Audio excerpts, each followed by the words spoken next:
خود جناب خدیجہ کتنے سال کی تھیں؟ مختلف اقوال ہیں، جن میں سے ایک 40 سال، ایک 28 سال، زیادہ مشہور ہے 28 سال۔ 40 سال والا جو قول ہے وہ جناب خدیجہ کی حیثیت کو ذرا سا کم کرنے کے لیے، لیکن اس کا بھی جواب ہے کہ اچھی بیوی کی علامت کیا ہے؟ دنیاوی اعتبار سے یا دینی اعتبار سے کچھ بھی ہو سکتی ہے۔ یا ہم چانس دیں دینداروں کو، یا چانس دیں دنیا داروں کو، تم بھی بتاؤ، تم بھی بتاؤ۔ اگر اچھی بیوی کی علامت ہے ایمان لانا، تو بلا شک سب سے پہلے اشرف الانبیاء پہ ایمان کون لائیں؟ جناب حضرت خدیجہ صلوات اللہ وسلام علیہ۔ سب سے پہلے ایمان کون لائیں؟ جناب خدیجہ سلام اللہ علیہ۔ البتہ ایک چیز کو ہم کلیئر کر دیں، جب کہا جاتا ہے کہ مولا امیر المومنین سب سے پہلے ایمان لائے، حضرت خدیجہ سلام اللہ علیہ پہلے ایمان لائیں، تو عام طور پہ ہمارے یہاں مومنین ہی پریشان ہوتے ہیں، کیا وہ پہلے کافر تھے؟ نا، ایمان واقعا پہلے سب سے پہلے وہ لائے، لیکن کافر بھی نہیں تھے۔ ایمان لانے سے کیا مراد ہے؟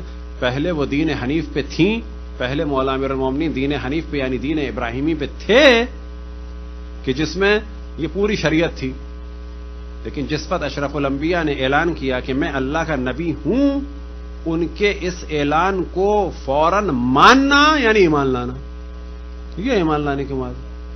بس یہ جو کہا جائے کہ مولا امیر المومنین ایمان لائے، تو فوراً بعض مومنین بھی کہتے ہیں کہ وہ پہلے بے ایمان تھے نا، پہلے بے ایمان نہیں تھے معاذ اللہ، پہلے وہ معاذ اللہ کافر نہیں تھے نا، پہلے دین حنیف پہ تھے، جناب ابراہیم کی شریعت پہ تھے، جو رسول اللہ جس دین پہ تھے اسی پہ تھے، جو اشرف الانبیاء کا عقیدہ تھا وہی مولا امیر المومنین کا جناب خدیجہ سلام اللہ علیہ کا عقیدہ تھا۔ ایمان لانے سے کیا مراد ہے؟ آپ کو اللہ کی جانب سے حکم ہوا، پہلے حکم کیا تھا؟ اخلاق کے ذریعے سے، عمل کے ذریعے سے، عبادات کے ذریعے سے پیغام۔ اب یہ حکم ہوا کہ واضح کہو کہ میں اللہ کا نبی ہوں، اور ذمہ داری ہے لوگوں کی کہ وہ اقرار کریں کہ ہاں ہم نے مانا۔ اس چیز کا نام تھا ایمان لانا۔ تو ایمان لانے والے بعض کافر، مشرک، بت پرست تھے، وہ کافر تھے، اور بعض ایمان لانے والے کون تھے؟ مومن تھے، جیسے جناب حلیمہ سعدیہ۔ یہی سوال ان کے بارے میں ہوتا ہے، وہ دین حنیف پہ تھی، مکے کی تھیں۔ یہی حال حضرت ابو طالب کا تھا، یہی حال مولا امیر المومنین کا تھا، یہی کیفیت جناب خدیجہ سلام اللہ علیہ کی تھی۔ تو سب سے پہلے کس نے تصدیق کی؟ مولا رسول اللہ صلی اللہ علیہ وسلم کی جناب خدیجہ نے۔ اگر ایمان معیار ہے تو جناب خدیجہ، دوسرے کا کیوں مقایسہ کیا جاتا ہے؟ اگر پہلی بیوی ہونا فضیلت ہے، اور خواتین کے لیے تو واقعی یہ فضیلت ہے، تو کون ہے؟ جناب خدیجہ۔ اب یہاں پر اگر آپ دیکھیں تو ایک گیم کیا جاتا ہے جو بظاہر ہمیں لگتا ہے کہ نیگیٹو ہے، اور ہے نیگیٹو، لیکن وہ پازیٹو ہو جاتا ہے۔ وہ کیا ہے؟ وہ 40 سال کی تھی۔ ارے 40 کی نہیں تھی، 60 کی تھی۔ اب بولو کیا کرو گے؟ وہ محترمہ کہتی ہے تم اس بوڑھی عورت کو یاد کرتے ہو اس کے دانت نہیں تھے؟ مشہور ہے، حضرت عائشہ فرماتی تھی کہ اللہ نے آپ کو اتنی اچھی دے دی ہے بیوی، آپ اس بوڑھی عورت کو یاد کر کے روتے ہیں۔ ارے یہ تو اور زیادہ فضیلت ہو گئی ایک خاتون کی، کہ واقعا اگر وہ اچھی نہیں تھی، دانت بھی نہیں تھے، بوڑھی تھی معاذ اللہ، جیسے کہ ان کی شخصیت کو خراب کیا جاتا ہے، تو اس کے معنی ہے کتنی فضیلت تھی اس خاتون کی، کتنی فضیلت تھی۔ اب اگر ان کو 40 سال کا کہا جائے تو در حقیقت حضرت خدیجہ کی حیثیت کو گرایا نہیں جا رہا، دنیاوی اعتبار سے گرایا جا رہا ہے، لیکن ان کی حیثیت بڑھ جاتی ہے کہ 40 سال کی خاتون میں کتنی خصوصیات تھیں کہ اشرف الانبیاء نے ان کی ساتھ جب زندگی 25 سال گزاری تو کسی سے بھی شادی نہیں کی، کسی سے بھی شادی نہیں کی۔ اس سے بڑھ کے کیا فضیلت ہوگی؟ تو یا 28 سال یا 25 سال۔ اب کیونکہ دوسروں کا پروپیگنڈا یاد رکھیں جو اس زمانے میں علم الحدیث والے اور یہ مورخین کرتے تھے، وہ وہی تھا سوشل میڈیا کا اور آج کل کی میڈیا کا پرابلم، لوگوں کے ذہن کو خراب کرنا۔ ہمارے ذہن میں بھی بعض کے مومنین کیا آتا ہے؟ بوڑھی خاتون، جبکہ جناب خدیجہ کی ایک فضیلت، دو چیزیں سمجھ میں آتی ہیں لوگوں کو، ایک یہ کہ بوڑھی تھی، ایک یہ کہ پیسے والی تھی۔ ہاں پیسے والی ختم تھی، یعنی ذہن ایسا بنا دیا ہے میڈیا نے، جبکہ وہ نہیں تھی. لیکن جو دوسری صفات ہیں اس میں ان کو وہ کر دیا.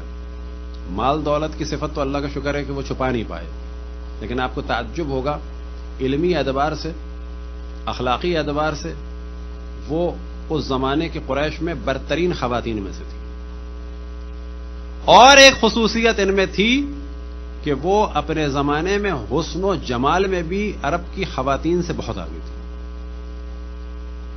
حضرت خدیجہ سلام اللہ علیہ کی فضیلت تھی، حسن و جمال میں بہت آگے تھی.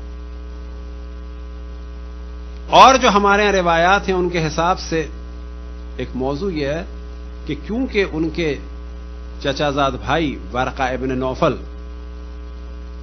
عیسائی ہو گئے تھے اور عیسائی اور یہودیوں کی کتابوں سے آشنا تھے، اور وہ اشرف الانبیاء کے بارے میں بتا چکے تھے کہ اس قسم کا فرد یہاں سے ظاہر ہوگا، اور عیسائی اور یہودی آئے مکے مدینے کے پاس اس وجہ سے تھے کہ یہاں سے وہ ظاہر ہوگا، خصوصاً مدینے سے، کیونکہ مدینے میں ان کا اصل مرکز تھا. اب گو کہ وہ بعد میں مخالف ہو گئے.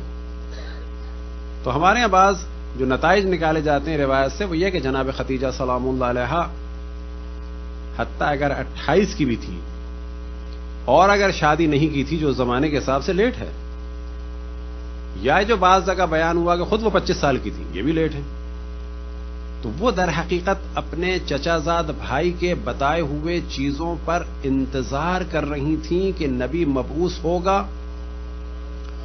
اور ورقہ ابن نوفل بتا چکے تھے کہ وہ ایک قریش کی مالدار اور ان صفات کی خاتون سے شادی کرے گا. لہذا بعض جگہ نتیجہ نکالا جاتا ہے کہ جناب خدیجہ سلام اللہ علیہا انتظار فرما رہی تھیں اشرف الانبیاء حضرت محمد مصطفیٰ صلی اللہ علیہ وآلہ وسلم کی بعثت کا. تو یا ان کی عمر 40 سال یا 28 سال یا اور بھی کم. تو سوال یہ پیدا ہوتا ہے اگر ایمان میں معیار ہے تو جناب خدیجہ، پہلی بیوی ہونا معیار ہے تو جناب خدیجہ، پہلی بیوی کی موجودگی میں شادی نہ کرنا اگر اچھی بیوی کی علامت ہے تو جناب خدیجہ، اگر مال کو لٹا دینا علامت ہے تو جناب خدیجہ، اور اگر بچہ ہونا بیوی اچھی بیوی کی علامت ہے تو جناب خدیجہ. اور کیسا بچہ ہونا کہ جس کے ذریعے سے اشرف الانبیاء پہ سے تہمت ختم ہوئی کہ جس کے ذریعے سے کوثر نصیب ہوئی اشرف الانبیاء کو، یعنی خیر کثیر. اب ایک ہلکا سا اشارہ کرتے چلیں کہ اشرف الانبیاء کے لیے رحمت للعالمین کے لیے، تمام عالمین کی رحمت کے لیے جناب سیدہ سلام اللہ علیہا خیر کثیر ہے. وہ خیر کثیر کس سے ملا؟ جناب حضرت خدیجہ سلام اللہ علیہ سے. کس نے قربانیاں دی، اپنا مال لٹایا؟ اگر یہ معیار ہے بیوی کا تو کیا ہے؟ مال لٹانے والی وہ، قربانی کرنے والی وہ. اگر مال معیار ہے خود تو ساری بیویوں میں مالدار کون تھی؟ جناب خدیجہ.